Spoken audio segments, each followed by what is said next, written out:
Simak video ini sampai akhir.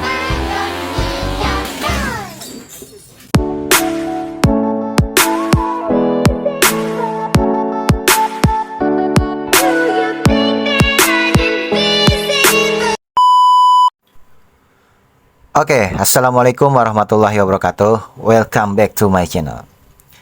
Oke cuy, sebelum lanjut, jadi seperti biasa, gue udah nyiapin kopi nih.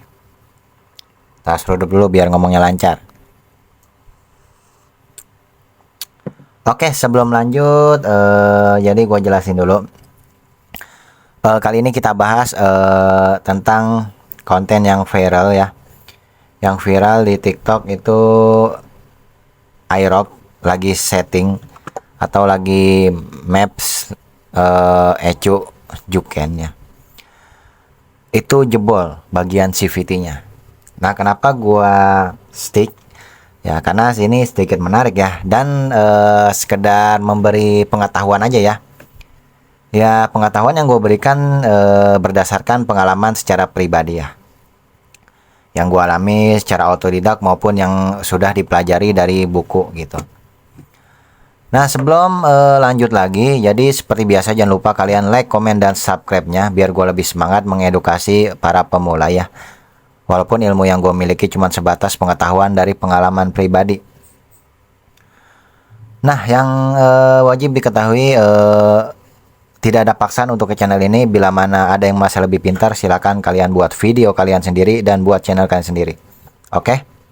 Dan salam silaturahmi. Pokoknya kita berbagi sharing-sharing aja ya cuy.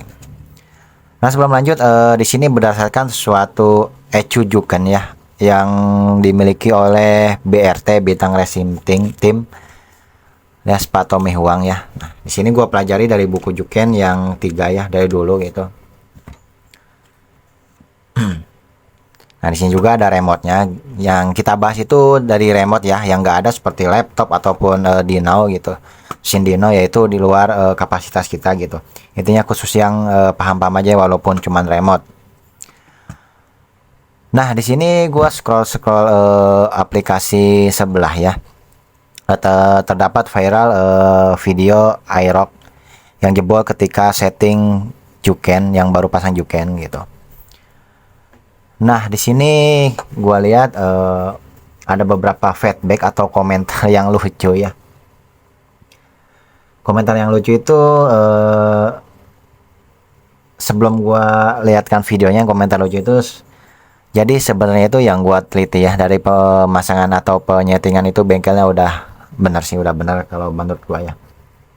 Cuman gua lucu aja baca komentarnya lalu di stick ke pemilik videonya gitu.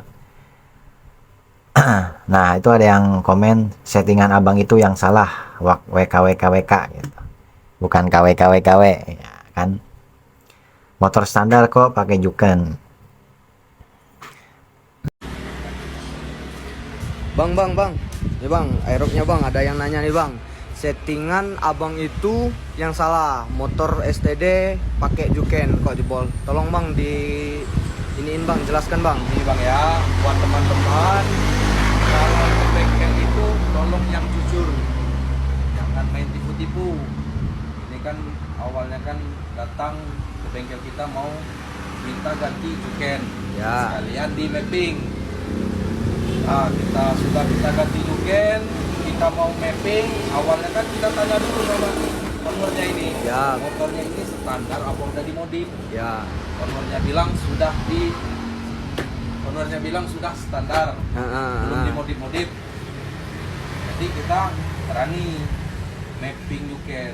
Oh, jadi motornya udah dimodif-modif nih bang, kirian sama mesinnya udah dimodif ya bang ya, udah bore up ya bang ya. Ketahuannya pas udah jebol. Oh, pas udah jebol. Ya. Berarti owner yang punya motor nih, iRock nih nggak jujur ya bang ya? Nggak jujur. Oh, iya, Kalau iya. dia bilang udah dimodif, kita nggak berani. Oh iya. Karena kita udah pengalaman. Ah. Jadi diharapkan untuk ownernya tolong jujur kalau ke bengkel, karena kita nggak ganggu mesin. Kita Oke, cuma oke. setting Juken sama mapping. Kalau mesin kita nggak ganggu, mesin dari ownernya sendiri. Modif ini juga kita nggak tahu modif di mana, ya, barang-barangnya kita nggak tahu. Ownernya bilang mesinnya standar, ya. nggak full modif nggak. Oke, oke. Tapi gimana bang sama ownernya nih bang, owner yang punya Aerox nih bang? Karena kan kita menjaga nama baik bengkel kita juga kan, Ya, toleransi kita bantu, Ya. tapi nggak sepenuhnya. oke, oke. Kalau ownernya bilang kemarin udah dimodif juga, kita nggak berani, Iya, nggak iya. berani gas motor ini. Berarti bengkelnya tanggung jawab ya bang ya? Kita tanggung jawab lah, ya, kita jaga nama baik bengkel juga. Jangan sampai nama bengkel kita kan hancur gara-gara Aerox. Siap, siap, siap. Aerox jahat ya bang ya? Aerox jahat, suka bercanda, Oke, oke, oke, oke. hancur, Oh, hancur semua ya bang ya? hancur semua ini. Ini nggak tahu ini dia modif di mana, ini kan kita nggak tahu. Udah ganti pernya kayaknya pakai Ganti berapa semua tuh ya ini, bang ya? Puli-puli depan sama puli kipas ini udah ganti semuanya. Awalnya kan ini kan kejadian seperti ini kan mangkok gandanya udah diganti. Oh, Bukan yang udah, kiri udah, lagi. udah diganti semua bang ya? Awal pertamanya ini pecah mangkok ganda. Oh, Nah, ini ya bang ya, mangkok putus ya gandanya bang ya? Yang racing kita nggak tahu brandnya apa kan. Iya. Mangkoknya tipis. Awal pertamanya ini pecah ini. Pecah mangkok ganda. Oke, oke, oke. Ini kena semua ini. Asas puli. Oh, putus ya aslinya bang ya? As pulinya. Putus guys. Putus anjas. Oke, terima kasih. Oke, oke, oke. Ya seperti apa sih tanggapan dari respon bengkelnya? Nah, di sini gua bahas ya. Nah, Brody, jadi sebenarnya motor standar maupun yang sudah bore up, walaupun standar banget itu bisa pakai ECU Juken ya. Itu nggak ada yang larang gitu. Jadi persoalan jebol CVT itu bukan dari masalah tidak gara-gara pakai Juken gitu. Di luarnya ya lah ya. Nah, jadi Juken ini bila mana nih? Emang kapasitas settingnya salah, seperti setting RPM atau debit bahan bakar dan lain-lainnya, itu ya satu resikonya motor tidak bisa nyala, kedua basah berebet ya, atau berebet ya, intinya itu kan tidak enak. Tidak ada menutup kemungkinan di motor standar itu jebol gitu, kecuali motor bore up mungkin ada kemungkinan ya. Nah, ketika nyeting Juken memakai remote itu ada tahap-tahapnya ya. Ini versi gua, mungkin kemungkinan juga 90% sama juga yang lain. Yang pertama kita setting di lokasi atau seperti biasa di standar 2 ya. Itu untuk menentukan angka yang mendekati pasnya gitu. Contoh, kita RPM dipatok di 11.000 enak, atau sampai 13 ribuan untuk harian. Misalkan itu kan ya. Nah, setelah ketemu debit bahan bakar ketemunya sekian dan pasokannya sekian, nah baru kita tes running jalan sambil pakai remote ECU Juken gitu loh. Nah, jadi ini harus dipahami ya. Jadi jangan bisanya di komentar tapi kalian belum mengalami gitu. Ini sekedar edukasi nih buat pemula gitu. Nah, di sini masalah jebol CVT ya, pas karena emang harusnya kan ketika setting itu misalkan di belayer sampai full gas, itu memang injeksi itu ya, motor FI itu yang dicari itu yang pertama itu bukan bawah tapi atas ya. Atas dulu yang dicari kebanyakan gitu. Kalau gua sih atasnya dulu yang kita cari limitnya gitu. Nah, di sini harus digaris bawah ini. Kenapa CVT-nya bisa jebol seperti ini? Nah, gua juga menemu konsumen yang mau upgrade CVT ketika gua tawarin harga sekian dan dibilang mahal. Dan dia bilang ada paketan CVT yang beredar di toko-toko seperti toko oren dan toko online lainnya. Nah, jadi kenapa yang gua kasih harga lebih mahal? Di sini sudah fakta. Faktanya ya di situ udah ketahuan kan. Mungkin dari 100% ya 90% ya banyak gagalnya ya. Yang terutama di CVT dari segi bahan atau kekuatan gitu loh. Ya intinya makanya ketika upgrade CVT gua pakai bahan-bahan yang walaupun harganya mahal ya itu memang sesuai sama merek, sama keawetannya, sama bahan-bahannya gitu loh. Nah, di sini jangan upgrade CVT seperti paketan ya ini murah. Nah, itu jangan sampai gitu. Itu sering terjadi CVT-nya jebol. Yang bisa menyebabkan as yang ke rasionya patah atau bahkan ya mesinnya hancur gitu loh. Nah, jadi seperti itu gitu.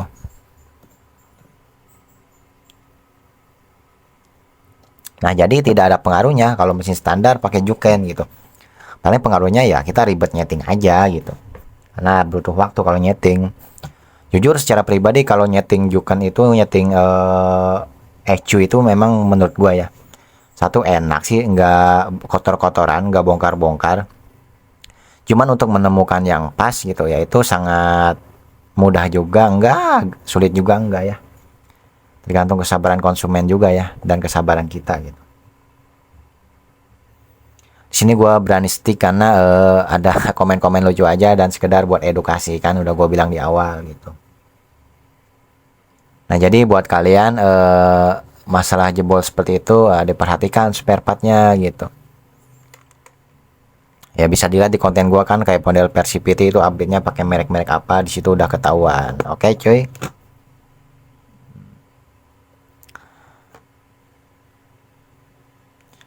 Jadi gue ulangi lagi, kalau masalah ECU Juken di ECU standar, semisalkan salah setting, ini di atas Juken 3 ya. Kalau Juken 3 ya nyetingnya itu harus benar-benar ya, karena udah jarang sih yang makanya Juken 3 ya. Ini sekarang Juken yang plus-plus aja itu lebih enak, memorinya lebih banyak. Keunggulannya bisa memuat beberapa memori ya. Nah, yang beredar juga berita tentang ECU Juken itu cepat rusak. Tapi menurut gua bisa iya, bisa enggak. Tergantung kita perawatan. Emang ada perawatannya, Bang? Wih, bukan soal perawatan di otak-atik ya, coy. Jadi banyak yang menyimpan masalah ECU itu di mana aja gitu. Sebetulnya itu caranya itu tidak seperti itu, nanti kita bahas di konten berikutnya ya, cara yang benar posisi, bukan sekedar posisi aja ya, tapi cara karena ada yang harus dibungkus ya kalau CDI dan ECU itu biar lebih awet gitu. Karena casingnya biar nggak kena massa dari body maupun dari kabel dan lain-lain gitu, biar awet. Nah, mungkin itu aja stick dari video gua. Jadi gua ambil kesimpulan bahwa ECU Juken itu bisa dipasang motor standar gitu loh. Untuk enak enggaknya tergantung yang nyeting gitu, tergantung yang ngeriset. Nah, makanya untuk kalian disarankan jangan motor elite ketika beli spare partnya itu sulit gitu. Jangan dana pelajar itu dijadikan sulit gitu, karena kualitas itu menjamin suatu keawetan juga ya. Biar nggak modal dua kali, ujung-ujungnya kayak gituan malah mahal gitu. Ya karena di video tersebut juga udah gua pastikan Persivity-nya itu per merek-merek lokal yang ada di online, yang gua ketahui warna-warnanya gitu. Karena kalau merek-merek yang udah jaminan enak menurut gua ya, itu udah ciri-cirinya udah gua ketahui gitu. Oke, sekilas pertanyaan bisa kalian ke komentar gitu. Nanti tulis aja di komentar, nanti kita stick lagi ya kalau ada yang kurang gitu. Karena namanya kita konten cuman dirancang-rancang di otak, nggak dirancang-rancang ditulis gitu. Jadi terkadang ada yang lupa penyampaiannya gitu. Jadi kadang gua terusin ke komentar, oke? Nah, jadi seperti itu, oke? Dan jangan lupa di like, komen, dan subscribe. Untuk konten kali ini sudah dulu kali ya. Dan sedikit banyaknya semoga bermanfaat. Bila ada kata-kata yang salah mohon dibukakan pintu maaf. Dan gua doain yang mau upgrade mesin atau order lain-lain, gua doain biar rezekinya lancar. Oke cuy, seperti yang gua katain di awal video, tidak ada paksaan untuk ke channel ini. Oke, sekian dari gua, Wahyu Channel. Wassalamualaikum warahmatullahi wabarakatuh.